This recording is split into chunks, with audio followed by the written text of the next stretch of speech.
que se le ocurra. Si por ahí de repente dicen, bueno, ¿qué tal si hacemos un día de oración de 6 a 7 de la tarde tal día? ¿Qué tal si compartimos, digamos, este autor o la síntesis de un autor o una conferencia de alguien que a ustedes les haya agrupado, les haya gustado? El mejoramiento de la universidad, es decir, que ustedes sientan la libertad, ¿sí?, de efectuar su aporte para mejorar la universidad, porque recuerden que ustedes están haciendo historia, como lo estoy haciendo yo. La historia de la enseñanza en Argentina, teológica, nosotros estamos escribiendo una parte de esa historia, ¿sí? Y ustedes tienen que sentirse parte de ella, ¿sí? Entonces, el mejoramiento, ustedes tienen que hacer todas las críticas que se les ocurra, ¿sí? Acuérdense que el módulo de orientación denominacional la van a ir escribiendo a medida que vaya el sistema regular imponiéndose. ¿Qué significa esto? Que si ustedes tienen una materia, no sé, exégesis 2, y hay un aspecto del cual la denominación de nazareno, de pentecostales, de bautistas, de hermanos libres, o de lo que fuera, no está de acuerdo, tiene que ir escribiendo, digamos, y haciendo su aporte bibliográfico a esa área denominacional. ¿Se entiende? Porque esto es universidad. La universidad tiene que haber opiniones de distintas denominaciones.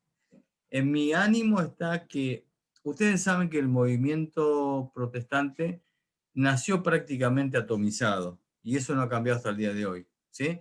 Se separaron luteranos de calvinistas, y no sigo la historia porque ustedes la conocen. Bueno, nosotros estamos agrupados de acuerdo a las simpatías y a las interpretaciones exegéticas y hermenéuticas que tenemos. Por eso que algunos somos libres, otros somos bautistas y otros somos pentecostales, asambleas de Dios, de unión de asambleas de Dios, etcétera, etcétera, etcétera. Y no está mal que eso pase. Lo que está mal es que no tengamos comunión los unos con los otros. ¿Se entiende? Entonces yo lo que quiero desde la universidad es que haya una mínima comunión, ¿sí? Y esa mínima comunión la vamos a dar a través de esta agrupación y, entre otras cosas, el módulo de orientación denominacional, que se va a ir enriqueciendo a medida que avanzamos en los distintos programas. ¿Está bien? Como por ahí puede aparecer alguna postura que nadie la tuvo en cuenta y ustedes van a participar. Mejoramiento CTU. Sigo con el muro de estudiantes. La agrupación por especialidades. Ahí Charlie después van todos como en el truco, van al pie. La agrupación por especialidad, es decir, el que quiera hacer teología pura, el que quiera hacer teología sistemática, el que le gusta como Pascuale, la arqueología, el que le gusta lo que le guste, arman las comisiones de acuerdo a sus preferencias. Las agrupaciones por profesiones, ¿sí? Es decir, los abogados. Lisa, ¿estás por ahí? Hola Daniel, ¿cómo estás? ¿Sos escribano también? No, hice un año de escribanía, pero no pude terminar A terminarlo. este, sí, a terminarlo, sí, pero tengo un año de escribanía, sí. Bueno, vas a terminarlo. Vamos a orar para que Daniel termine la escribanía porque necesitamos escribano.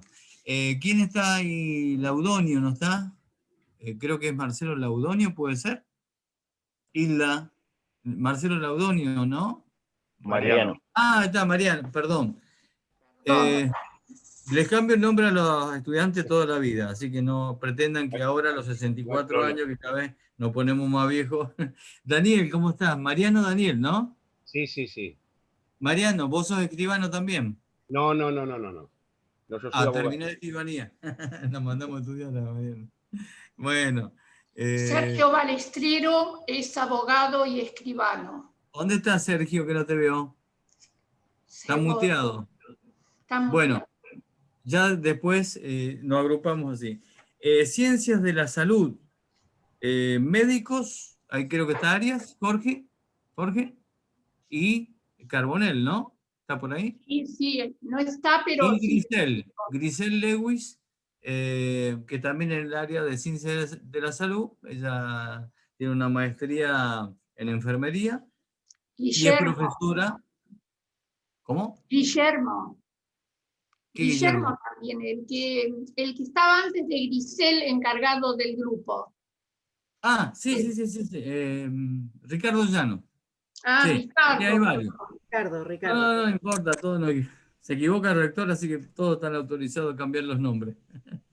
Bueno, entonces, agruparnos por especialidades médicas. Después van a entender por qué. Aunque algunos ya lo saben por qué. A ver, disculpe que bien, agrupado por profesiones. Dijimos, ciencias de la salud, ciencias de la educación. Los que son licenciados en ciencias de la educación, los que son profesores en inicial, profesores de nivel medio, profesores de nivel terciario y profesores universitarios. Politicólogos, los que están tienen una, digamos, una licenciatura en ciencias políticas, y así. Y periodistas, ¿hay periodistas ahí? ¿Licenciados en ciencias de la comunicación? ¿Tengo alguno? Bueno. Lidia de FM Cielo, ¿estás conectada? Ella Ah, tiene veo a Marcos. programa. Un minutito. Marcos, hola, saluda por favor. Marcos. Él es el famoso Marcos Almuna, al que le mandan los pagos. Él fue un alumno. Ah, ¿quién habla?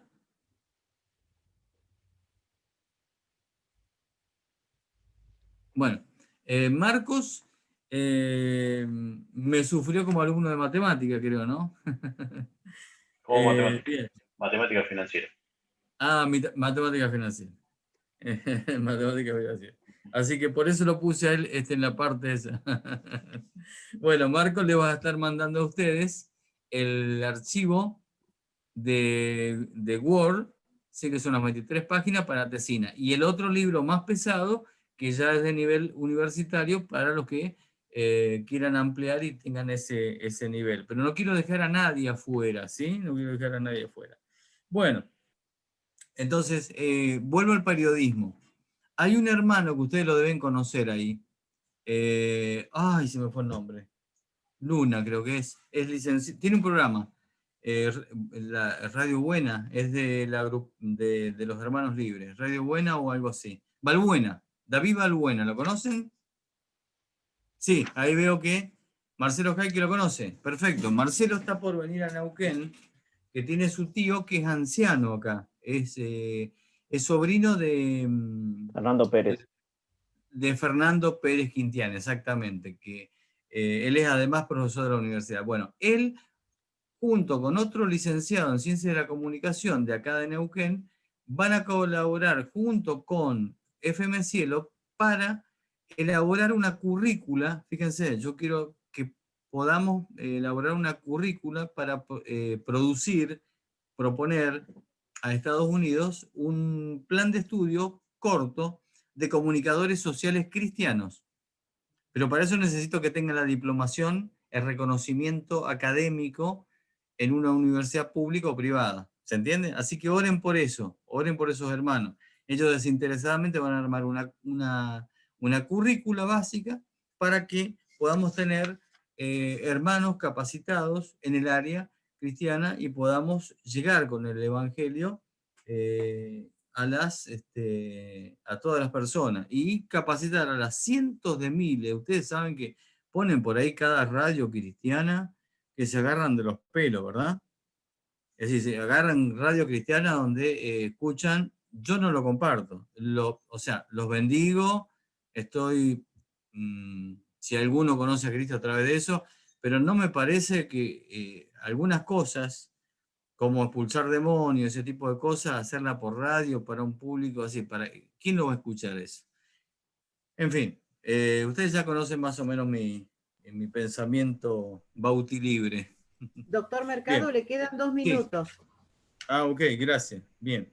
¿Qué más? Bueno, y los otros, no se sientan mal. Esto es por ramas de especialidades, profesiones, ¿verdad? Charlie va a convocar a los ingenieros, a los físicos, porque fíjense, el otro día se armó una linda un debate con, no sé si está ahí Gustavo Cagione, ¿lo dije bien?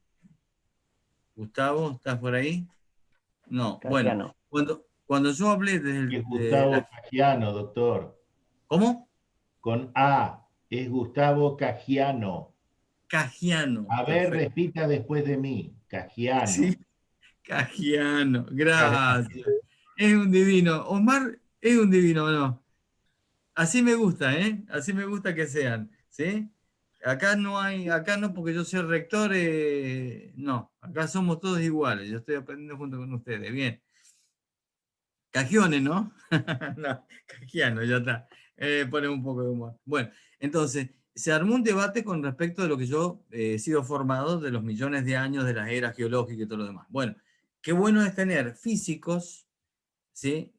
Geólogos y personas que pueden, digamos, colaborar para explicar, por ejemplo, el método del carbono 14. Podemos armar una charla sobre lo que es la físico-química del método del carbono 14 para la arqueología, OSMAR, ¿sí? Y los otros métodos radiactivos que se utilizan para la datación de las rocas, ¿sí? Y que, bueno, es de la otra materia, así que no me voy a extender más.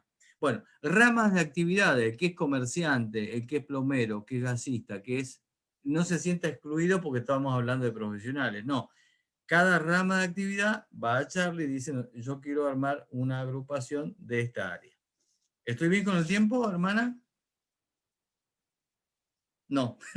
Bueno, los dejo con la dinamizadora y que comience la clase, ¿sí? Vuelvo a entrar faltando 3 minutos, 5 minutos para despedirme, ¿sí?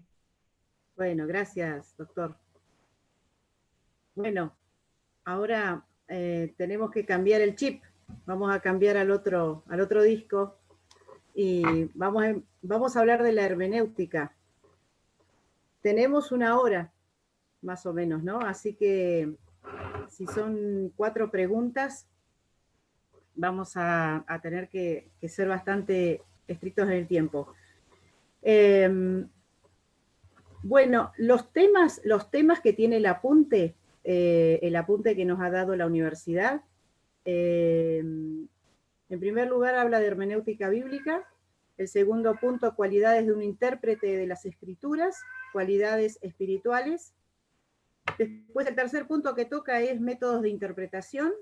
Y el cuarto punto, lenguaje figurado. Y las preguntas que tenemos para contestar son, la primera, ¿qué es la hermenéutica bíblica? La segunda, ¿cuáles son las cualidades que debe tener el intérprete de las escrituras? Tercero, enumere los métodos de interpretación y defina cada uno. Y la cuarta, ¿qué es el lenguaje figurado? Bueno, con respecto a, yo por ahí puse algunas cositas de la respuesta 1, pero como para empezar nada más, ¿sí? Que habla que es una ciencia de la interpretación. La interpretación bíblica se llama hermenéutica, que deriva de una voz griega, hermeneuo, que significa interpretar, que tiene reglas, que para ser aplicada en la Biblia y para poder hacerlo, para poder interpretar, es necesario tener también conocimiento de otras materias, ¿no? No es tan sencillo. Por ejemplo, hay que tener conocimiento de algunas otras ciencias. Y también se habla de que es importante saber que no corresponde directamente a la hermenéutica, libros sobre hebreo, griego, arqueología, misiones, historia, teología de la educación y arte, pero que todo eso es parte de la ciencia para que uno pueda afrontar la ciencia esta de poder traducir, de poder interpretar lo que dice la Biblia. Y bueno, hay una historia de que esto ocurrió desde Martín Lutero, cuando puso reglas para guiar la interpretación seria de la Biblia. Y respecto al valor de conocer los idiomas, griego, hebreo, arameo, dice Berkeley Mikkelsen, el estudiante que no conoce, debe consultar un buen comentario. Y si no tiene comentario, debe leer el texto bíblico en varias traducciones para poder entender bien el sentido. La hermenéutica examina las reglas de interpretación relacionadas con las características del lenguaje humano. No importa si la literatura es sagrada o si es secular, y establece principios, métodos y reglas que son necesarios para revelar el sentido de lo que está escrito. La ciencia de la interpretación, o sea, la hermenéutica, sirve porque hay diversidad mental y espiritual en los hombres y hay dificultades para entender los escritos de los que difieren de nosotros en nacionalidad y lengua, porque obviamente nosotros estamos analizando escritos que no tienen nada que ver con nuestra ni nacionalidad, ni idioma, ni lengua, ni o dialecto, lo que fuere. Así que a mí me gustaría abrir ya desde el principio la pregunta número 1 para que todos pudieran participar y podríamos agregar, como venimos haciendo en este tiempo, cosas nuevas para hacerlo lo más dinámico y lo más acotado, teniendo en cuenta que vamos a tener que manejar el tiempo. Así que abrimos las... Yo por ahí... Disculpen si no veo la pantalla de todos, voy a tener que estar mirando pantalla y pantalla, pero seguramente que Charlie me va a ayudar para alguno que levante la mano y quiera comenzar. Sí, Esteban. Creo que Daniel levantó antes la mano, así que le dejo a Daniel. Perdón. Daniel. Bueno, gracias, Esteban. No, muy breve el aporte mío, simplemente contarle un poquito mi experiencia. Cuando estudié ciencias jurídicas, es decir, cuando se estudia abogacía, se estudia mucho la hermenéutica jurídica. Simplemente compartirles mi inquietud, aparte como pastor, de la importancia de la hermenéutica. Yo creo que yo siempre le digo a los chicos en la escuela, en el secundario, que hay dos materias que son fundamentales, dos pilares: la matemática por un lado y la gramática, y de ahí, manejando uno estas dos columnas, pueden ustedes no estar de acuerdo, eso facilita muchas otras ciencias y disciplinas. La hermenéutica bíblica, así como y su exégesis, ¿no es cierto?, de su hija, o sea, son fundamentales. La otra vez armé un debate con motivo de la teología sistemática sobre el creacionismo, acerca de por ejemplo, 1000 años para el Señor son como un día como 1000 años. Yo o sea, justamente no voy a dar la interpretación de ese texto. Ahí habla de la eternidad de Dios, ¿no es cierto? Pero bueno, lo que quiero decir es la importancia de la hermenéutica, porque si no manejamos bien esta ciencia, vamos acomodando, según mi parecer o mi carga, mi herencia denominacional o lo que fuere. Entonces, para algunas cosas esto es alegórico o esto es simbólico, ¿no es cierto? Entonces, 1000 años no son 1000 años literales, 1000 años no existen, 1000 años es una era. Entonces, o aplicamos una hermenéutica sana, un exégesis desde Génesis o Apocalipsis, si no tenemos serios problemas. Vamos a tener diferencias igualmente, pero a veces hay diferencias que son innecesarias. ¿Por qué? Porque hay un desconocimiento de la hermenéutica. Entonces, yo creo que esta materia es fundamental. Se debería, en los discipulados que hacemos con los recién iniciados en la fe, deberíamos agregar una materia que se llamaría hermenéutica, enseñarle al nuevo creyente a interpretar las escrituras. Y lamento, y termino con esto, de que en nuestras iglesias y en mi denominación esta palabra se desconozca. Parecería que el estudio es de un instituto bíblico.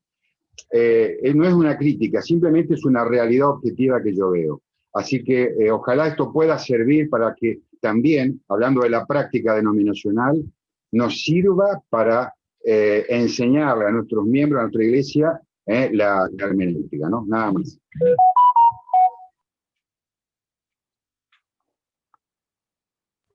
Bien, si quieren, perfecto. sigo, Grisel. Sí, Esteban. Sí, Justo iba a decir más o menos lo mismo que Daniel.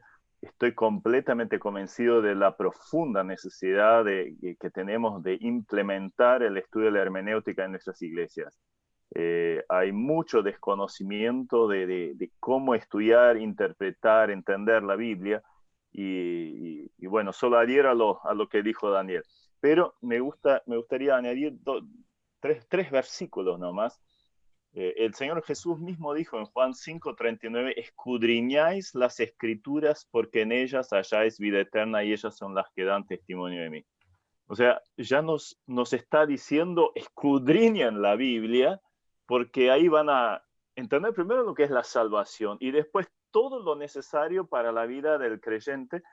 Y entonces es fundamental el estudio profundo de las escrituras, justamente aplicando una exégesis sana, las reglas de interpretación de la hermenéutica, y no cayendo en alegorías y cosas que vamos a ver a continuación. Y después 2 versículos más donde esto es aplicado. Uno en el Antiguo Testamento, en Nehemías 8:8, ahí vemos la tarea que tenía Esdras, sacerdote.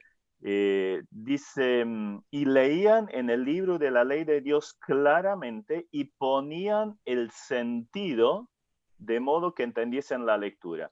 O sea, imagínense, el pueblo que había estado 70 años en la cautividad vuelve a Israel y solo pasaron 70 años y ni siquiera estamos hablando de otra cultura, de otro pueblo, sino era el mismo pueblo, tenían los mismos textos, pero ya el hecho de 70 años fuera en una nación con otro idioma, influencias de otra cultura, ya era necesario que hubiera gente que dijera, miren, acá el Antiguo Testamento, o sea, la ley dice esto, a ver, esta es la interpretación, esto es lo que realmente quiere decir este pasaje. O sea, que a nosotros, que nunca vivimos en esa cultura, nunca vivimos en esa geografía, no estuvimos bajo este contexto histórico, y encima el idioma es uno completamente diferente. Necesitamos, pero urgentemente, de profundizar en lo que es la hermenéutica. Y después Lucas 24:27, el maestro por excelencia, nuestro Señor Jesucristo, allí después de resucitado, caminando con estos discípulos a Emaús. ¿Cómo lo hizo? Demostrando que él era el Mesías, o que ese Jesús que había muerto en la cruz, que ellos todavía no veían, no se daban cuenta que era el que estaba caminando con ellos. Dice, y comenzando desde Moisés y siguiendo por todos los profetas, les declaraba en todas las escrituras lo que de él decían. Y ahí justamente aparece, les declaraba, esa palabra deriva de la palabra hermenéutica, y es, bueno, el Señor les estaba interpretando lo que el Antiguo Testamento decía acerca del Mesías. Entonces tenemos 2 ejemplos fabulosos y bien claros de cómo la importancia de esto. Y fíjense el cambio operado luego en estos discípulos. Iban cabizbajo, arrastrando los pies, me los puedo imaginar, depresivos, camino a Emaús, y volvieron, pero gozosos, corriendo, y eso que ya era de noche, y su corazón ardía, porque entendieron, palparon la profundidad de la palabra. Y esto es el enfoque y el objetivo de la hermenéutica. Bien. Sí, Eleazar. Había visto que Esteban levantó la mano antes que yo, Esteban Peliari, así que vamos a hacer bien, el mismo gesto que Esteban Bates. Es Pagliari, Eleazar Pagliari. Ahí está Gracias, ahí está el profesor de los apellidos. Repita detrás de mí. Sumando lo que decía Esteban, en cuanto a estos pasajes, también es muy interesante lo que Pedro dice de los escritos de Pablo, difíciles de interpretar o comprender, y una mala interpretación, una mala comprensión o aplicación de esos pasajes, dice, ha llevado o lleva a muchos a desviarse y digamos, a faltar a la verdad en cuanto a lo que es la palabra de Dios. Entonces, por un lado, la hermenéutica, la buena hermenéutica nos hace entender, comprender la verdad bíblica, el consejo de Dios. Y paralelamente, la mala interpretación nos hace desviarnos del camino y cometer errores graves. Eso solamente. Bien, Eleazar. Paleari, digo primero Paleari, el pedido de Osmar. Bueno, lo que había mencionado Esteban, un texto que diría que es previo a lo de Esdras, justamente tiene que ver con Esdras 7:10, que dice que Esdras había preparado su corazón para inquirir la ley de Jehová y para cumplirla y para enseñar en Israel sus estatutos y decretos, ¿no? Entonces ahí el que interpreta y que le da el sentido a la palabra de Dios es porque primero antes la estudió, la obedeció, y entonces en esa conjunción, ¿no es cierto?, se produce que puede enseñar correctamente la palabra del Señor, ¿no? Porque alguien la vive a la palabra de Dios y la entiende. Siempre cuando se habla de Romanos, por ejemplo, se habla de la voluntad de Dios que es buena, agradable y perfecta, y no dice que hay que buscarla, sino que hay que comprobarla, ¿no? Entonces, Esdras podía hablar de la palabra de Dios porque la vivía. Y en segundo lugar, el texto que quería mencionar también es cuando está Felipe predicándole al funcionario etíope, y allí es muy interesante lo que se dice, ¿no? Porque aquel etíope le dice, o Felipe le pregunta, ¿entiendes lo que lees? Y el etíope le dice, ¿cómo voy a poder si alguno no me enseñare, ¿no? Fundamental, algo que leía en el apunte es que justamente decía que aquellos que quisieran seguir la hermenéutica, una de las características es ser apto para enseñar. Sabemos que tiene que ver con los dones del Espíritu Santo, pero la enseñanza manifiesta que hemos podido primero comprender los conceptos. Si no podemos enseñar algo, es muy probable que no lo hayamos entendido y no lo podamos comunicar, ¿no? Con respecto a las escrituras y la hermenéutica, a mí me preocupa cuando, por ejemplo, escuchamos conceptos o cosas tomados de un texto simplemente, o algunos le llaman el cortar y pegar, ¿no? De extraer textos de un lado, formar otros y armar. A veces caemos en esto sin querer en la teología sistemática por buscar por referencia una palabrita, y le sacamos todas las referencias y lo estamos sacando de contexto todo lo que está. Pero cuando nosotros nos dedicamos a estudiar la palabra de Dios y a leerla completamente, ahí vemos quizás un carácter global del Señor, de Dios, reflejado en toda la Biblia, que no se contradice independientemente hasta de las dispensaciones que corresponden a otras materias. Entonces vemos cómo va partiendo desde un principio y se va revelando, y nosotros vemos que no hay contradicción en esas cosas, ¿no? Algo que se usa mucho en hermenéutica, que es la ley de la primera mención, que uno va tomando la primera referencia a un tema y luego cómo se va desarrollando, y uno no encuentra contradicción en esas cosas. Y entonces el ánimo creo que también es algo nuestro, y lo digo por experiencia personal, ¿no? Los que estudiamos la palabra de Dios a veces caemos en el hecho de concentrarnos demasiado en algunos pasajes y nos olvidamos, ¿sí?, de tener esa comunión plena con el Señor, de leer su palabra libremente y fuera de preconceptos y prejuicios personales o aplicaciones que ya hemos tenido, y tratar de entender la palabra de Dios completa en todo su sentido, ¿no? A veces hay respuestas que podemos dar o que simplemente surgen de la lectura de un libro, de la Biblia, que quizás no hay un texto específico que diga tal cosa, pero la comprensión de su lectura nos lleva a tomar conceptos y convicciones que no requieren de un texto específico, ¿no? Y eso es lo que quería compartir. Bien, Eleazar, vos has entrado ya directamente a la segunda pregunta con algunas aseveraciones que hiciste, porque si hay alguien que quiera decir algo más de la primera, muy cortito, porque estamos tratando de cuidar el tiempo, y si no, pasamos a la segunda. No veo manos levantadas, no sé. Si no hay nadie, pasaríamos a la segunda pregunta, que dice cuáles cualidades. Sí, Hilda.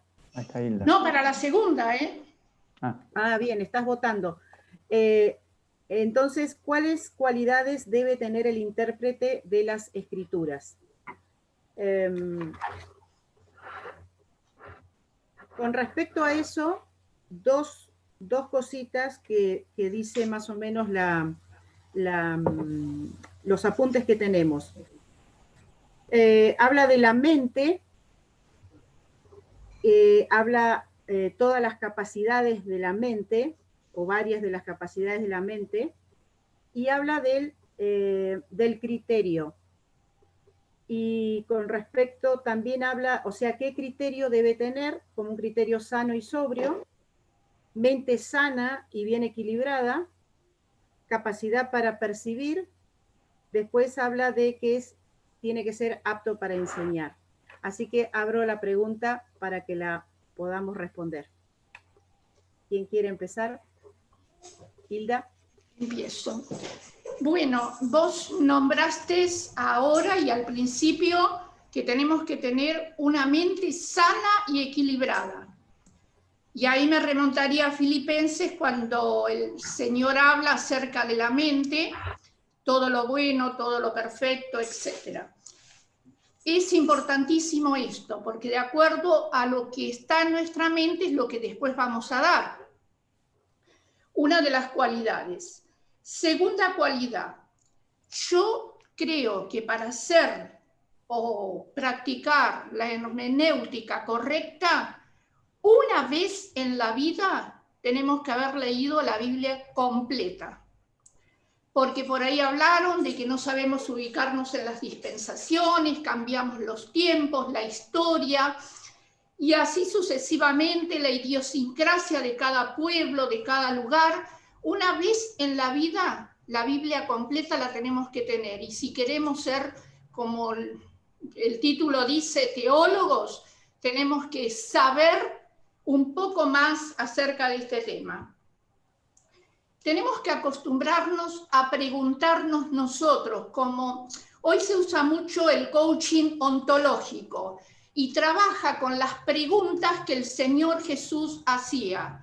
Esteban mencionó los discípulos camino de Emaús y el Señor, ¿con qué los enfrentó? Con preguntas. ¿Qué dicen los hombres que soy yo? Perfecto. Nosotros nos tenemos que saber preguntar y buscar las respuestas correctas para después tenerlas para enfrentar al público. Eso nos evita las malas decisiones a nosotros y podremos enseñar a los demás también. Bueno, por ahora dejo. Bien. ¿Quién continúa?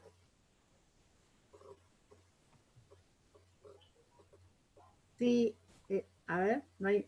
¿Eleazar? Eleazar levantó la mano. Bien, perfecto. Después me van a echar por hablar, ¿no? Pero No. Lo que pensaba, ¿no? Porque nosotros que nos gusta el estudio y además también, digamos, entendemos que todo tiene que ver con una guía espiritual. Me gusta del apunte que habla de la razón, que habla de tener un poder imaginativo, rapidez de percepción, todas esas cuestiones. Y pensaba que muchas veces nosotros espiritualizamos todo, ¿no? Y muchas veces, y lo podemos encontrar quizás en iglesias pequeñas, en pueblos, que encomendamos cuando se han hecho evangelizaciones, ¿no? Y se han presentado el evangelio y luego se queda alguien a cargo, encomendamos todo a la guía del Espíritu, ¿no? Y vemos que con el pasar del tiempo se producen demasiadas problemáticas en esos lugares porque falta una capacitación. Y a su vez también vemos que el Señor ha ido usando personas a lo largo de la historia tremendamente capacitadas, por así decirlo, a nivel secular, aunque entendemos que no hay una secularidad, sino que es todo espiritual y en nuestra vida porque somos nacidos espiritualmente. Entonces, entender esto de que poner en sujeción las capacidades humanas que Dios nos ha dado, hablábamos la otra vez de imagen y semejanza, ponerlas en sujeción a la guía del Espíritu Santo, utilizar nuestro raciocinio y la capacitación, nos hacen ser personas preparadas para el Evangelio y para la predicación y para la comprensión de las Escrituras. Se hablaba de lo que es el tema de que uno, para entender las Escrituras, necesita saber algo del lenguaje. Bueno, yo de hebreo y griego, más que los diccionarios y saber usar las herramientas, no sé, entonces no podría hablar de ese tema, pero estamos hablando de una cuestión no solamente de lenguaje, sino una cuestión transcultural. Entonces necesitamos la lectura y el conocimiento de libros. A veces se ha prohibido en la iglesia leer libros que denominamos seculares y no formamos conocimiento, ¿no?, de lo que son las culturas. Y así lo que nos sucede es que cuando vamos y nos sumergimos al texto bíblico para hacer hermenéutica, nos pasa que lo que nosotros hacemos es aplicar nuestra propia cosmovisión al texto bíblico y según nuestra cultura y crianza y métodos. Pero en realidad es cuando uno va al texto bíblico tiene que ver la cultura y cosmovisión del momento para poder entender lo que estaba pasando. Por ejemplo, allí cuando se mencionaba el tema del libro de Nehemías que ponían el sentido de la ley, Nehemías luchaba demasiado con la gente, y termina el libro de Nehemías capítulo 13, porque ya habían perdido hasta el idioma. Entonces, ni siquiera podían entender lo que se les estaba enseñando en muchos de ellos por la vinculación con los pueblos vecinos y con la gente vecina. Y uno entiende también todo ese contexto y ve la necesidad de ponerle el sentido, porque habían sido desculturizados y pasaron del pastoreo al comercio. Entonces, ya era muy distinto todo eso, ¿no? Y digo, qué importante es que nos capacitemos y que nos formemos, que leamos y que aprendamos, ¿no?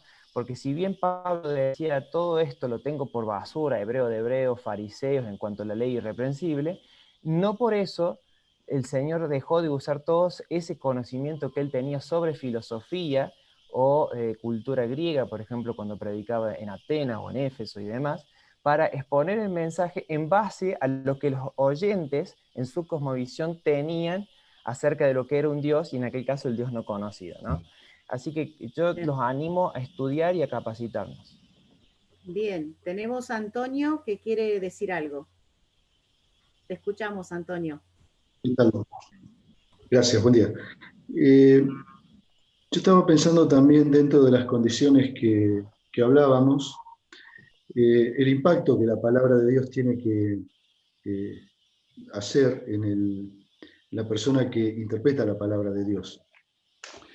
Me acordaba, tomando lo que dijo Hilda, acerca de aprender a través de preguntas, y recordaba al profeta Habacuc, cuando él era un profeta tardío que se queja delante de Dios y le está preguntando, bueno, ¿por qué permite que Judá esté pecando y siga pecando?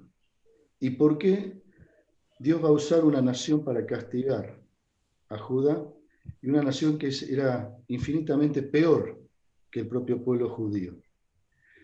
Y dentro de esa crisis él hace la búsqueda y va y pregunta. Estoy hablando de una condición personal, presentarse delante del Señor, a veces como ignorantes. Venimos con preconceptos, venimos con conocimientos que nos han implantado, pero a veces eso no alcanza cuando uno se está confrontando hasta crisis personales o un conflicto en la propia iglesia o cosas que uno no comprende. Y la otra, el Señor le responde, ¿verdad? Eso todos lo sabemos, pero me encanta la oración de Habacuc cuando finalmente él escuchó la voz de Dios. Y ahí en el capítulo 3, él responde con una oración. Y él dice, oh Jehová, he oído tu palabra y temí. Y no creo que está hablando ya de un temor por lo que había de suceder a la nación y probablemente a su propia familia y descendencia, sino que está hablando precisamente de ese respeto, ese temor reverencial, ¿verdad?, del cual todos conocemos. Y yo veo este proceso: pregunta, escucha, interpreta, respeta, o sea, no incorpora absolutamente nada particular ni personal, simplemente respeta, teme, y enseguida levanta la vista y mira la obra, y le dice, oh Jehová, aviva tu obra en medio de los tiempos y dala a conocer. Y recién ahí luego pide por misericordia. Pero entonces yo hablo de estas características, ¿verdad? De tener la capacidad de escuchar, de ser respondido por el Señor, y finalmente respetar al Señor y ver su aplicación e interceder por la obra. O sea, al final el Señor cuando nos enseña, nos trae esta aplicación personal, pero tenemos una responsabilidad que va más allá de nosotros mismos. Y esta carga que nosotros tomamos como intérpretes de la palabra de Dios o exégetas, tiene que estar también...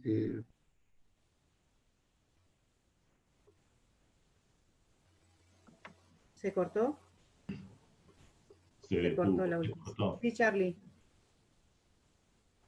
¿Charlie? Sí, yo quería aportar algo, pero bueno, tampoco quería cortar, digamos, lo que está.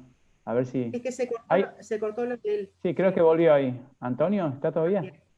Sí. Se cortó lo último que dijo, nada más. Perdón. Sí. No, bueno, yo estaba redondeando y diciendo que el Señor nos enseña, el Señor responde nuestras preguntas, el Señor quiere una respuesta acorde a lo que Él nos ha revelado y una reacción personal en consonancia con ello, pero también el Señor exige de nosotros la responsabilidad de llevar eso a la obra, aplicarlo, o sea, no ser solamente contenedores de conocimiento, sino de poder, como hizo Habacuc, Señor, aviva tu obra en medio de los tiempos y dala a conocer. Y Habacuc era uno de los que tenía que hacerlo, o sea, él pedía que el Señor difundiera la palabra, pero a su vez él fuera el propio canal de esa difusión, habiendo escuchado la palabra. Nada más. Gracias. Bien, gracias, Antonio. Sí, Charlie. Sí, solo un aporte nada más que a mí me ayuda también y me sorprende verlo en el apóstol Pablo, porque es bueno cuando uno puede, después de haber hecho su hermenéutica y sacar las conclusiones de algún texto, o de lo que sea, ¿no? De una doctrina, poder ponerla a revisión, a evaluación a los ojos de alguien que te conoce, ¿no? Es muy importante esto y también funcionar como cuerpo de Cristo. Dice la palabra del Señor que Él a unos puso tal, y hay maestros, hay gente que tiene... Acá me sorprende Pablo con todo el bagaje de lo que él traía ya antes de conocer al Señor, y después todavía él podía haber dicho, mira, el evangelio que yo predico me lo recibí directamente de arriba, a mí no vino alguien, o sea, fue llevado al tercer... Podría haber sacado pecho y decir muchas cosas, ¿no? Pero me sorprende leer en Gálatas cuando dice, en el capítulo 2, después, pasado 14 años, subí otra vez a Jerusalén con Bernabé, llevando también conmigo a Tito, pero subí según una revelación, para no correr o haber corrido en vano, expuse en privado a los que tenían cierta reputación el evangelio que predico a los gentiles, ¿no? O sea, tomó de gente que él, por respeto y por un sentido de criterio lógico, sí, fue y expuso primero lo que para ver qué opinaban ellos, ¿no? Entonces me parece bueno eso, que uno tenga esa actitud. Creo que eso habla de humildad, habla de un buen criterio, y de que no la sabemos todas, ¿no? Porque esa es la realidad. Nosotros no es que tenemos la verdad nosotros, somos la verdad nosotros, no. Vamos entendiendo y el Señor nos va iluminando. Pero está bueno poder, en nuestra propia iglesia tenemos hermanos seguramente que podemos, con quién consultar. Muchas veces nos quedamos solamente con algún texto y lo peor que hacemos muchas veces es agarrar internet y ahí podemos encontrar de todo, un montón de mundo de cosas que hasta es peligroso, ¿no? Entonces, nada mejor que ir a algún hermano que tenga la gracia del Señor y que te conozca, ¿no? Eso me parece fundamental, que te pueda hablar con cariño, que te pueda corregirte, que pueda instruirte un poco, ¿no? Así que bueno, ese era mi aporte. Bien, antes de darle la palabra a Osmar, quería justamente decir respecto de eso, del criterio sano y sobrio, lo que dice el apunte: una mente con capacidad para analizar, examinar, comparar, no dejarse influir por significados ocultos. También dice que la Biblia se interpreta con el uso de la razón, ¿sí? Aplicando leyes del lenguaje y del análisis, o sea que esto que vos decías, no siempre todo es el espíritu que me ilumine, porque también hay cuestiones que son de forma que uno tiene que llevar adelante. Y debe ser cuidadosa esta persona, porque estamos hablando de cuáles son las cualidades que debe tener un intérprete. Y debe ser cuidadoso de los principios y procedimientos de la razón, tiene que ser apto para enseñar, para exponer a otros de manera clara, de manera sencilla, porque busca la verdad y además tiene que tener siempre ese rasgo de humildad que tiene y que tendrá Jesús, ¿no? Entonces, para poder ser capaz de abrir y de mostrar, cuando nosotros le mostramos a otro nuestro trabajo, siempre estamos en medio de pensando bueno, capaz que está todo mal, capaz que lo que estoy haciendo no es correcto. Sin embargo, el Señor sabe que ese rasgo de humildad es importante, porque es muy fácil pasarse para el otro lado.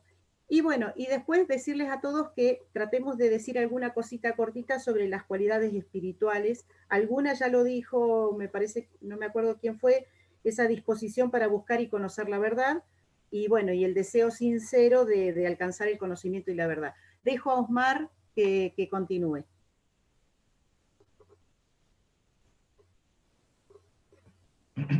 Yo no había pedido la palabra, simplemente pongo así, mirá, el dedito que... ¿Ves? Ese es el ok, apoyo todo lo que dicen. Perdón. Está muy lindo lo que dicen, está muy bien. Perdón, tenés razón, me equivoqué de... No te preocupes. Ahora si querés que yo opine, opino. Pero me parece que vamos a perder el tiempo. Perdón, el que pidió la palabra más de una vez es Jorge Arias, el doctor. Sí, exacto, y ahora Marcelo Migale. No, sí, Marcelo Heikel, Pablo Heikel. Til también levantó la mano. Mi compañero de las ciencias médicas, por favor, ahora que me enteré, le voy a dar la palabra todo el tiempo. Bueno, gracias, Hilda. Grisel. Un poco abonando lo que decía Eleazar, también Antonio y también Charlie. Yo creo que, miren, si hay algo que yo le tengo miedo es a no ser equilibrado como siervo de Dios, ¿no? Porque cuando nos metemos tan profundamente en el estudio de las Escrituras y estudiamos y vamos introduciéndonos en lo que es la ciencia de la teología, por ahí podemos perder el equilibrio como siervos de Dios y como hijos de Dios entre lo espiritual y lo intelectual.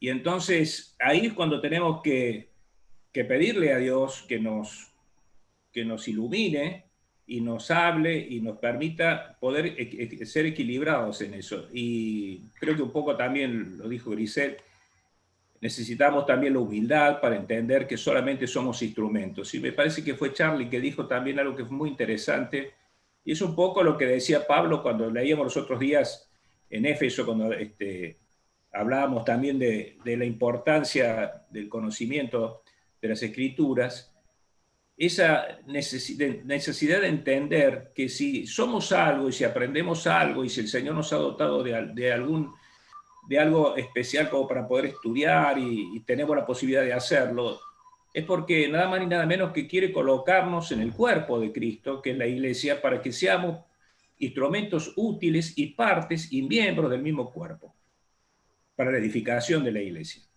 Y eso no podemos perderlo de vista, porque si no terminamos siendo meros estudiantes que intelectualizamos todo sin entender de que nuestra misión en este mundo es ser parte de ese cuerpo, y al ser parte de ese cuerpo tratar de que la Iglesia se edifique en el lugar donde estamos. Así que, utilizando todas las herramientas, me parece que una de las cualidades que tiene que tener el siervo de Dios es ser equilibrado en ese aspecto, ¿no? Y no podemos leer la palabra sin estar iluminados por el Espíritu Santo. Y no podemos estar iluminados por el Espíritu Santo si no tenemos cierta disciplina y no tenemos ciertos conocimientos y ciertas herramientas básicas para poder extraer de ese hermetismo, de esa cerrazón que puede ser la palabra, y sacamos de ella, por la hermenéutica, lo que Dios nos quiere decir. Eso es el escudriñar, como decía, me parece que decía Eleazar, y también lo dijo Esteban en los textos que desarrolla. Por eso, yo si hay algo que le pido al Señor es que me dé equilibrio en esto, ¿no? Equilibrio. Que verdaderamente sea un siervo útil para poder edificar en la iglesia a mis hermanos, para poder enseñar. Que no solamente sea un conocimiento de decir, sí, soy un doctor, soy un licenciado, soy, qué sé yo, un técnico en teología, y que todos digan, qué bárbaro, Jorge, ¿no? ¿Cómo sabe? Sino que verdaderamente lo poco o lo mucho que se pueda servir para la edificación de la iglesia donde el Señor me ha puesto en ese lugar como miembro, un miembro más. Los miembros del cuerpo no hay ni mejores ni peores, ni hay en el cuerpo ninguno que no sirva, ninguno que esté puesto porque sí, sino que cada uno cumple una función. Aún el dedo meñique, chiquitito como es importantísimo para que podamos tomar las cosas con fuerza, y sin él, cuando nos falta, nos damos cuenta de lo importante que era. Entonces yo creo que por ahí pasa la cosa, ¿no? Que el Señor nos dé sabiduría y nos dé también la suficiente magnitud espiritual para poder no olvidarnos de esto, de lo importante que somos dentro del cuerpo de Cristo.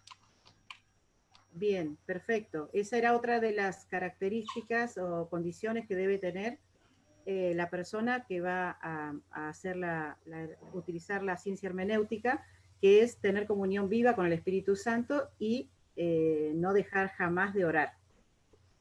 No sé si, Osmar, querés decir algo. Ahora veo que tenés la mano levantada. Sí, perdón, estaba también Washington, Cubí, Sí, Pablo gracias. Gil y Marcelo Heiker, todos ellos vienen Yo levantando. les digo, estamos muy ajustados con el tiempo. Estamos Solamente muy una ajustados, cosa así que les breve. pido a todos que sean breves. Muy breve. Yo pienso que adhiero a todo lo que dijo el doctor y todos los hermanos anteriores. Y por decir lo que voy a decir, no estoy mirando a nadie en particular. Solamente digo mi experiencia en las iglesias locales. Reitero, mi experiencia personal en las iglesias locales. Pienso que los pastores tienen que hacer un mea culpa porque ha faltado mucho de claridad y de honestidad frente a las escrituras. Las iglesias sufren cuando un pastor da la palabra y no se prepara. Las iglesias lo sufren porque, por lo general, vamos los domingos a la mañana y nos alimentamos o tratamos de alimentarnos de lo que el pastor nos va a alimentar en media hora de mensaje, 40 o 50 minutos de mensaje para toda la semana. Y la iglesia percibe cuando hay improvisación, espontaneidad, y muchas veces se amparan detrás de el Espíritu me guía, el Espíritu me habló, y no es más que sentimentalismo o emocionalismo. Y quiero decir yo también que hago un mea culpa. La iglesia, cuando pasa el aniversario de una iglesia o una conferencia, invitan hermanos que son conocidos. Yo hablo bien de mi experiencia personal, hermanos, en las iglesias locales, y entonces va un hermano invitado, un hermano preparado, un hermano que no solo tiene el don, sino también tiene preparación, porque que tenga el don no significa que haya sido preparado. No, tiene el don y se tiene que preparar. Porque hermanos de dones a veces no están preparados, entonces los vemos tecleando. Tiene el don, pero no tiene la preparación. O pasa al revés. Tiene la preparación, es muy técnico, pero cae en la soberbia teológica porque no tiene el don. No tiene el don de decirlo, como mis hermanos anteriores se expresaron bien, con humildad, con franqueza, con suavidad. Y entonces, bueno, viene este hermano invitado que tiene el don y tiene la preparación, y la iglesia toca el cielo con las manos y agradece al Señor por la palabra impartida, pero eso pasa 1, 2, 3 veces al año. La verdad, hermanos, tenemos que ser sinceros y decir cómo la iglesia tiene que ser alimentada. Bueno, querido hermano, desde el momento en que yo me enteré que era no tan joven, era un joven adulto, que había una hermenéutica, había un método, me pareció deshonesto seguir estudiando la palabra o dando mensajes sin aplicar las reglas de la hermenéutica. Me pareció deshonesto, porque fue el Señor quien me hizo enterar de que hay un método de estudiar la Biblia. Ahora, si yo no lo aplico, soy deshonesto. Si llega un domingo y hay que impartir la palabra, bueno, y no están preparados los hermanos, pero hay que alimentar el rebaño del Señor, no digamos el Espíritu Santo y después hay media hora de improvisación. Más bien seamos honestos, sinceros, hermanos, entre todos. Hagamos el mensaje en esta mañana, participemos, vamos a leer un versículo. Y el Espíritu Santo va a salvar nuestra insuficiencia en esa mañana. Pero lo que hay que lograr es que la iglesia no quede sin alimento, porque todo esto es para el alimento del pueblo de Dios. Volcarlo en los corazones. Y no vamos a tener congregaciones sollozantes, languidecientes, de escasas de conocimiento, como pasó en el Antiguo Testamento, en Oseas. Mi pueblo pereció porque le faltó conocimiento. Bueno, cierro. Lo digo para mí primero, ¿eh? Yo primero. Bueno, bien, Osmar. Gracias, y es muy cierto todo lo que has dicho. Vamos a poner las barbas en remojo. Vamos a pasar a la próxima pregunta. Después todos los que quieran seguir hablando pueden hacerlo. Pero vamos a pasar porque es el método, ¿sí? El método, y no es un tema menor el método, porque esto nos dice cómo hacerlo. Así que yo doy y abro la palabra para que quienes quieran compartir cuáles son los métodos que enumera el apunte. Diríamos en general que estamos hablando de método racionalista, que presupone que lo sobrenatural no existe. Estamos hablando de método alegórico místico y estamos hablando de método dogmático. Así que dentro de todo eso están estas diferenciaciones que ha hecho el apunte de la universidad. Así que doy lugar, si quiere alguien hablar de método alegórico, de la mística, de la teoría del acomodamiento, alguna palabra, algo cortito, porque no se nos corta, ¿no, Charlie? No se nos corta, pero no quiero tampoco salirme del tiempo que cada uno ya tiene planificado, ¿sí? Muchas gracias, y yo sé que me están entendiendo.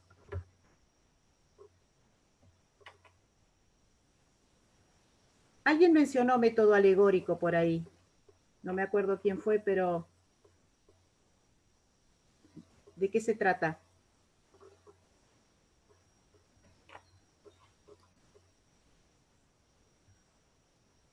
Si alguien quiere comentar algo, ¿se acuerda? Si no,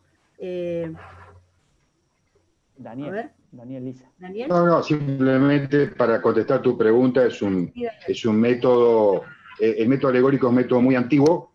Los judíos también alegorizaban mucho, y es darle un significado simbólico a determinadas palabras.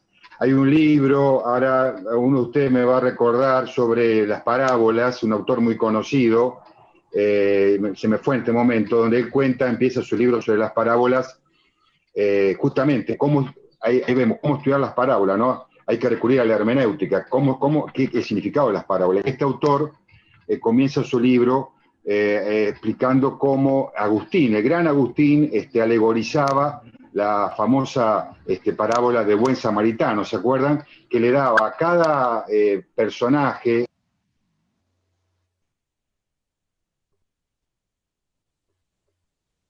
¿Se le cortó a Daniel? Bien. Sí, sí. ¿Alguien que quiera continuar? Tal vez retomo lo que dice Daniel, porque creo que leí lo mismo que él, sin ser pretencioso de completar lo que él está diciendo. Sí. Precisamente lo que sucedía allí era que, bueno, el levita entonces iba, venía, y entonces le atribuía decisiones al levita cuando estábamos frente a una parábola. Y en una parábola, el levita no piensa, es pura presunción lo que el levita estaba haciendo o no haciendo. Entonces, estaban introduciendo allí decisiones sobre algo que era irrelevante, sino cuál era el criterio, que el criterio y lo que estaba enseñando precisamente la parábola era la misericordia, el cuidado, etcétera, etcétera, que hace el Señor Jesús sobre el desposeído, el asaltado, el que está abandonado. Pero le otorgaba decisiones a los otros personajes, cuando en realidad estábamos frente a una parábola y ninguno de ellos piensa, ninguno de ellos actúa, y no se le podía introducir allí ningún criterio decisorio. Era pura alegoría eso. Bien. alguien que ya sabe de qué se trata el método alegórico, ¿tiene una crítica para hacer a este método? ¿Cuál sería la crítica que le podríamos hacer?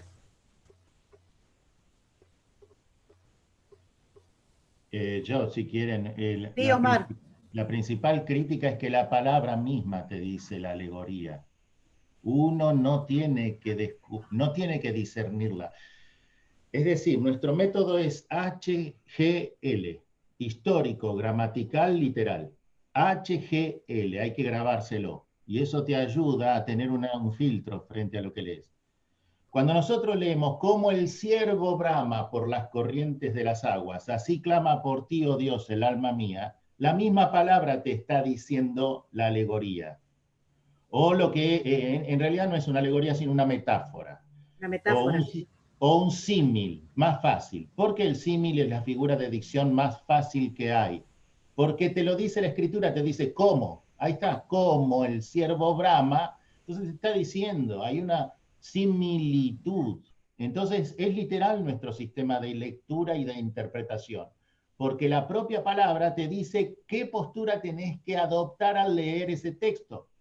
Vosotros también como símil, piedras vivas, sed edificados como casa espiritual y sacerdocio santo para ofrecer sacrificios a Él.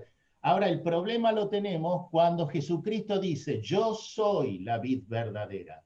Y ahí no está el cómo. No dice, yo soy como una vid verdadera. Y ahí tenemos el problema. ¿Por qué? Porque no está el cómo. Entonces no es el símil, sino que la figura de dicción es más compleja y pasa a ser metáfora. ¿Por qué?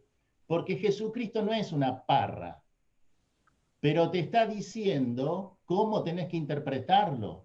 ¿Por qué? Porque como son las características de una vid que con su savia nutre al pámpano para que produzca fruto, así Cristo actúa espiritualmente en cada creyente. Entonces no hace falta el cómo. Entonces dice, yo soy la vid verdadera, en diferencia a aquella vid antiguo testamentaria que fracasó, Israel. Claro. Y la alegoría la tenemos en Gálatas, cuando Pablo habla del monte Sión y el monte, la vieja Jerusalén y la nueva Jerusalén. Agar representa a la Jerusalén dejada, que fracasó, pero Sara representa la nueva Jerusalén, de la cual es una ciudad cosmopolita y maravillosa, creada en Cristo. De etnias diferentes, razas diferentes. ¿Y por qué? Porque es espiritual. Entonces ahí vale la historia de la metáfora. Cuando la metáfora se profundiza y se hace historia, es una alegoría. En definitiva, hay muchas figuras de dicción, pero el tema es, ¿qué es la crítica principal a la alegoría? A la metáfora, al símil y a todas las figuras de dicción. Que la Biblia te dice cuándo es una alegoría. La propia palabra interpreta cuándo es una metáfora. La propia Biblia te dice cuándo es un símil.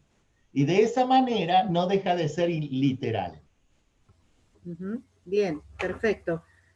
El otro método que tenemos es el de la mística, ¿no? La mística. La mística, bueno, este es alegórico místico. ¿Y qué podemos decir de la mística? Esteban, ¿querías decir algo? Esteban Breitze. Ah, bien. Esteban Paliari, ¿quiere decir algo? Bien. No sé quién. ¿Tenés alguien que levante la mano? Charlie, ahí está, si vos José Carbonell. José Carbonell. Antes había levantado Marcelo Migales, no sé si había quedado ya del anterior, pero... No, yo era un simple comentario de que el método alegórico no tiene límites para la subjetividad, digo, porque alegorizar la interpretación alegórica, no alegorizar, la interpretación alegórica es un ejercicio humano, entonces carecería de objetividad, porque todos podríamos alegorizar distinto, ¿no? Solo eso. Bien.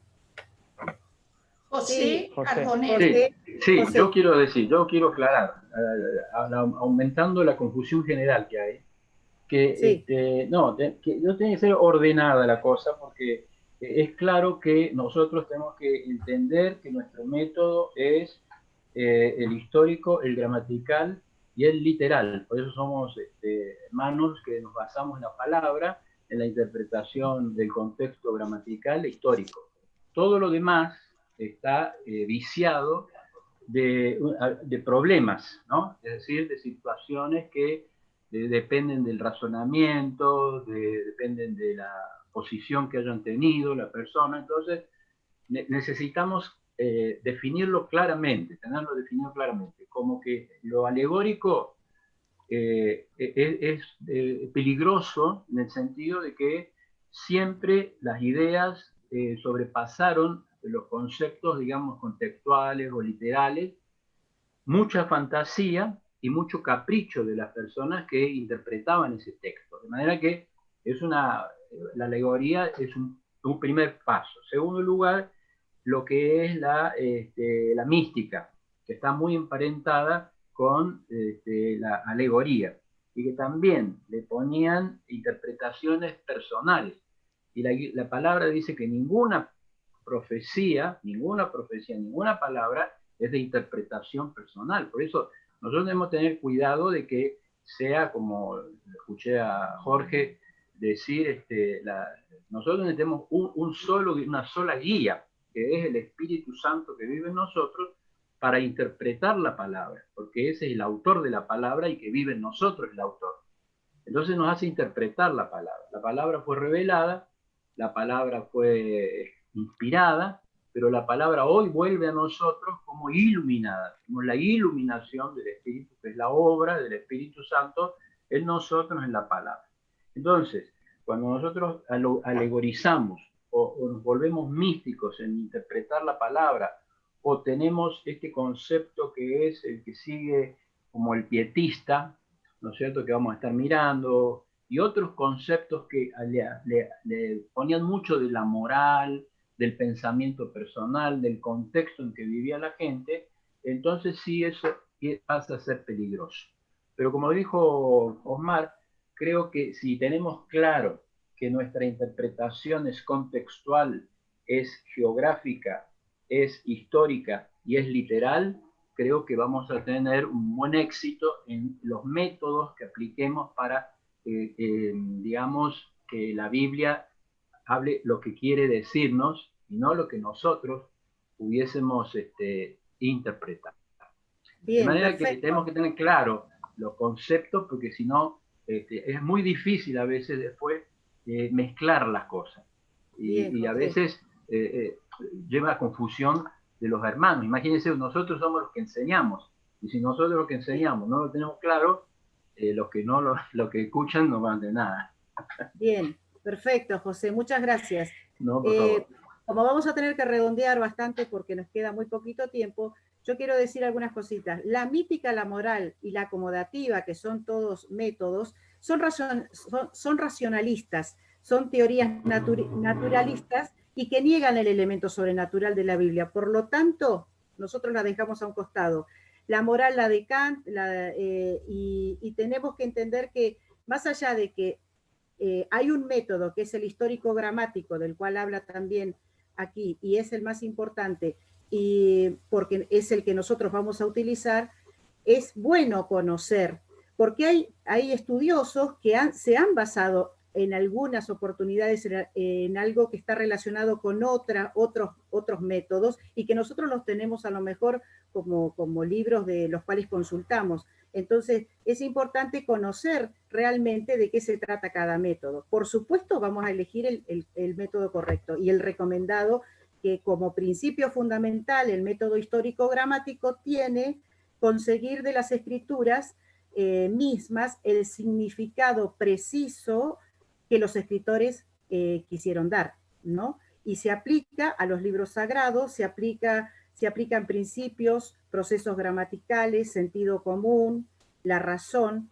El exégeta histórico-gramático está dotado de cualidades intelectuales, educacionales y morales, como lo dijimos, acepta la demanda de la Biblia, dice el artículo, sin prejuicio, investigará sobre el lenguaje, sobre las tendencias, sobre el idioma, sobre el dialecto especial en que se hablaba, sobre el estilo, sobre la circunstancia en que se lo escribió, sobre las costumbres y la manera de la época, un motivo que tuvo en vista para escribir ese autor lo que escribió.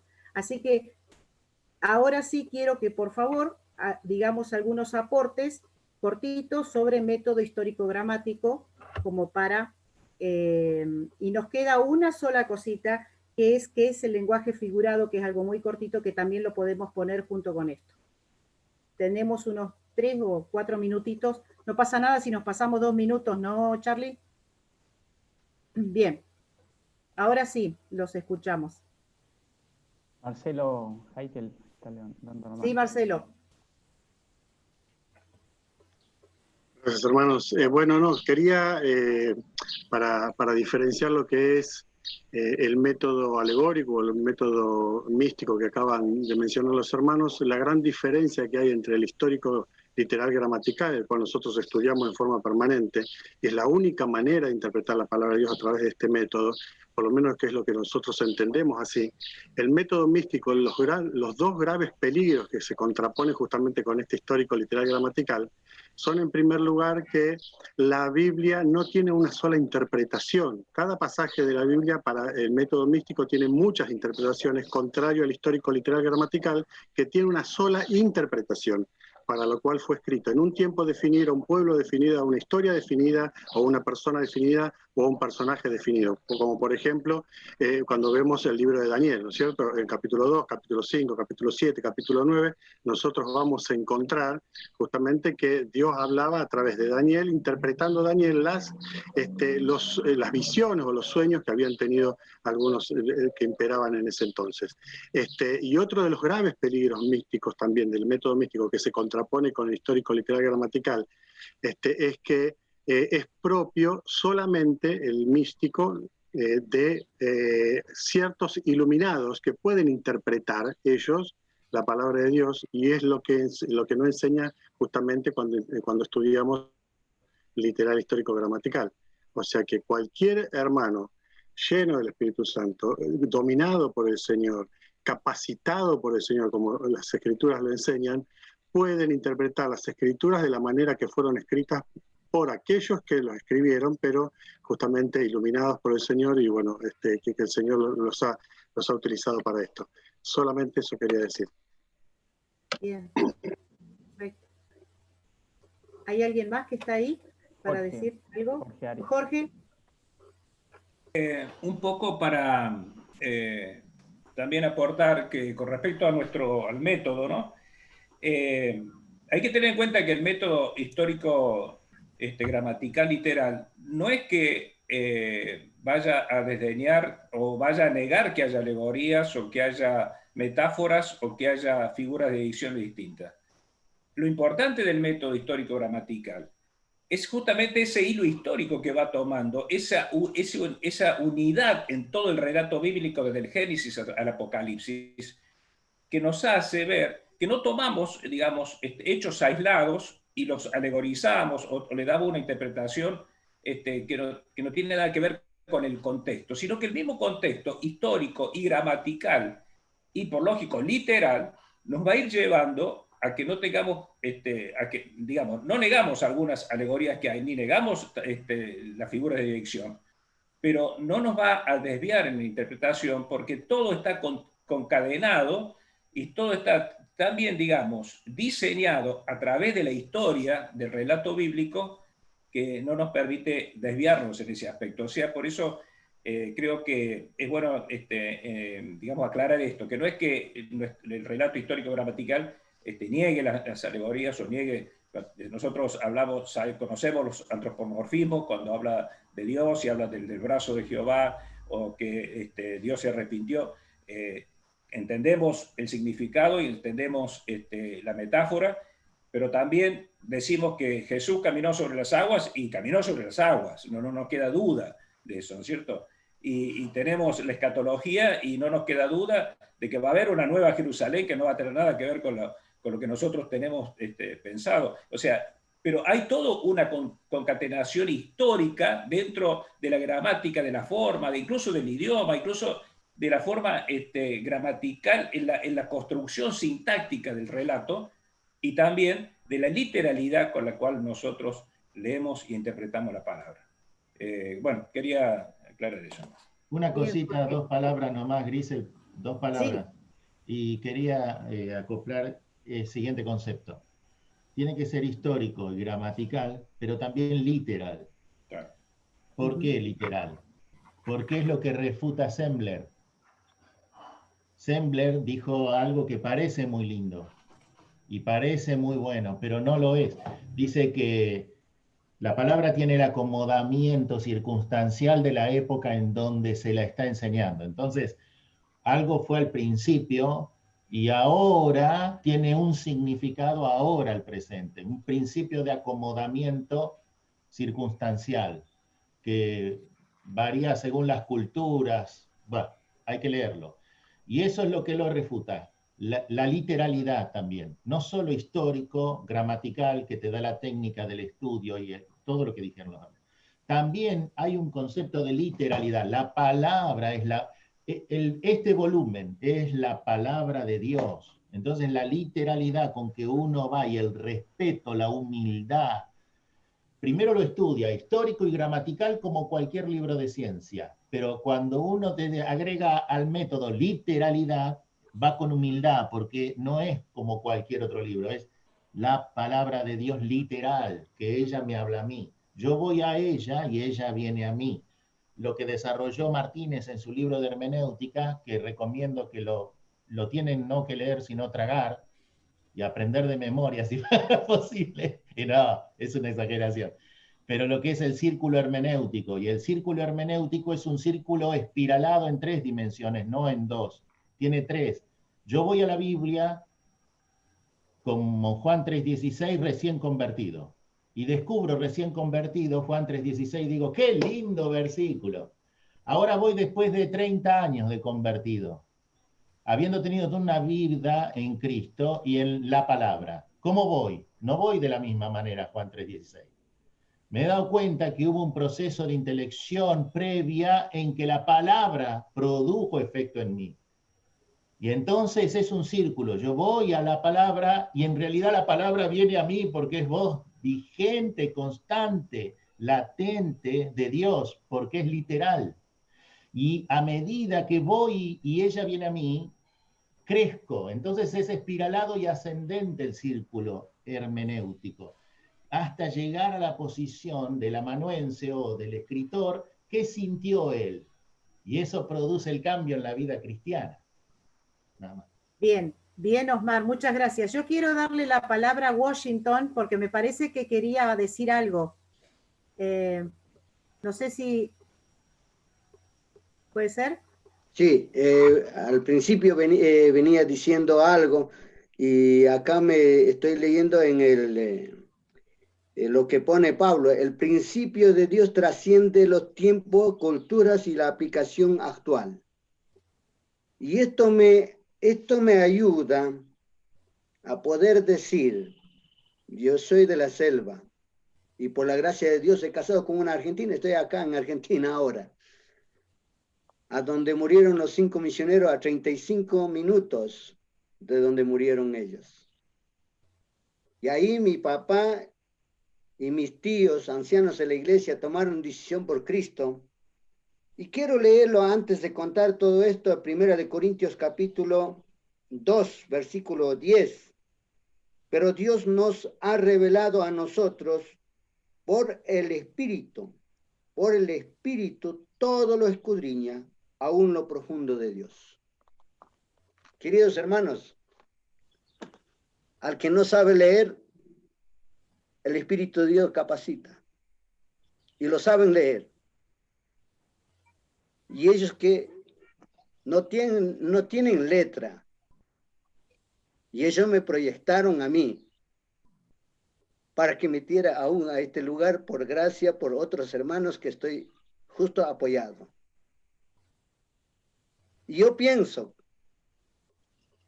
ahora, digo, mirando esta materia, digo, y bueno, ¿qué me toca a mí?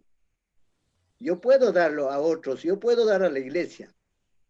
Pero ¿sabes una cosa? Yo creo que es, yo como vivo, dice mucho más a otras personas. Y esa es la hermenéutica. Esa es la hermenéutica. ¿Cómo vivo? Jesús vivía lo que él decía. Y eso nos debe motivar a cada uno de nosotros a poder decirle, bueno, ¿a dónde me proyecto? Con mi hijo, con mi hija, y qué van a hacer ellos más adelante. Y eso es mi oración también. Muchas gracias.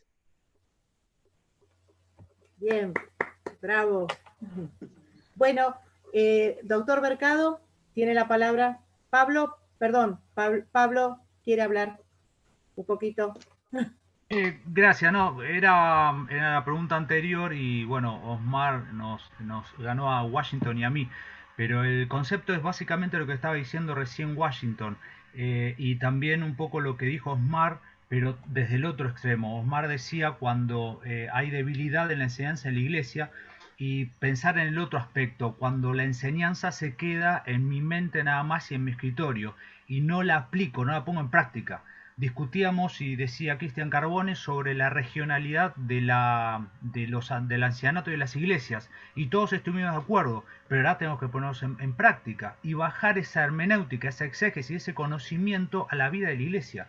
Y bien decía Esteban Beis al principio sobre Esdras, y Eleazar resaltaba, inquirió en la ley.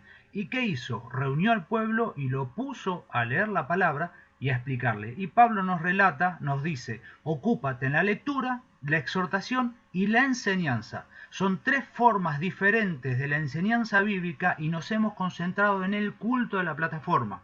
Tenemos que discipular, como dijo Jesucristo, y caminar al lado de cada uno de los hermanos que se han salvado. En la Gran Comisión dice evangelizar, después discipular, se bautizan y después enseñándole que guarden todas las cosas. La enseñanza es la misión de la iglesia. La iglesia, columna y baluarte de la verdad. Buenísimo, Pablo. Genial. Sí, es así. Bien. Saben que queda el punto del lenguaje figurado, pero yo creo que es una cosa bastante sencilla que todos sabemos de qué se trata. No creo que lleve a tanta discusión. Pero le doy la palabra al doctor Mercado para que finalicemos, porque estamos pasados 10 minutos. Bueno, la verdad que me emocioné al final, no pude contener mis lágrimas, Washington. Pero digamos, lo que dijiste, Washington, al final me emocionó de todos los expositores, todos hicieron un aporte de alto nivel y pertinente y apropiado a esto. Realmente ha sido una clase, como vengo diciendo, creo que fue la última, cada clase mejor que la otra, ¿verdad? Y la próxima va a ser mejor.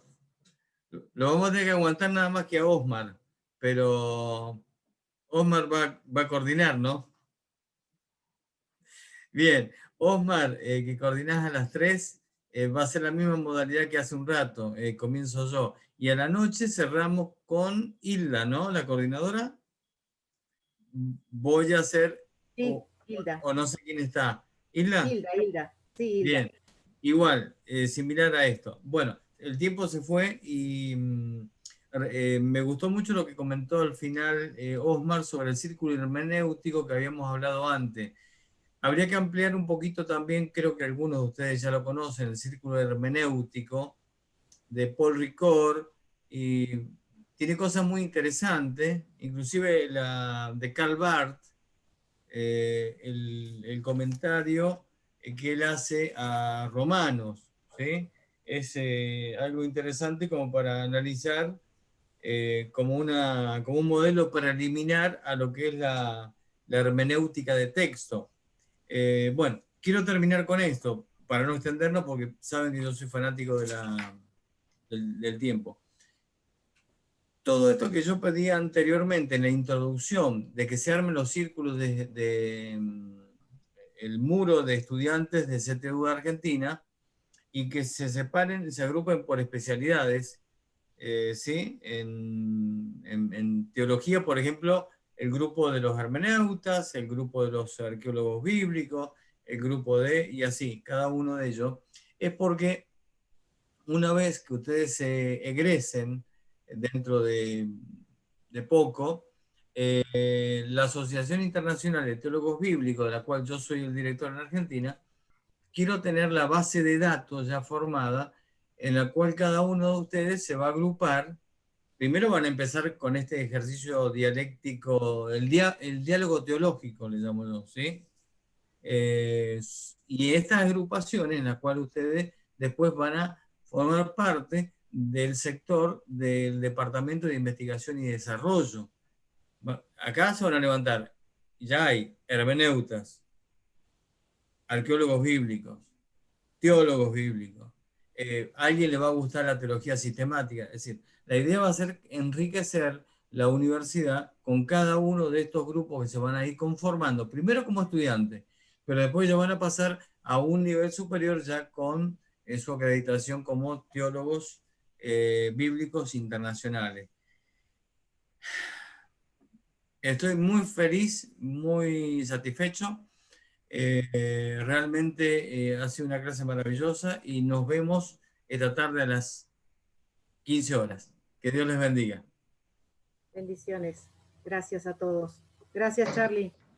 Chao, hermanos. Bendiciones. Chao a todos. Chao. Hasta luego. Chao, chao. Chao, chao. Hasta la tarde. Hasta luego.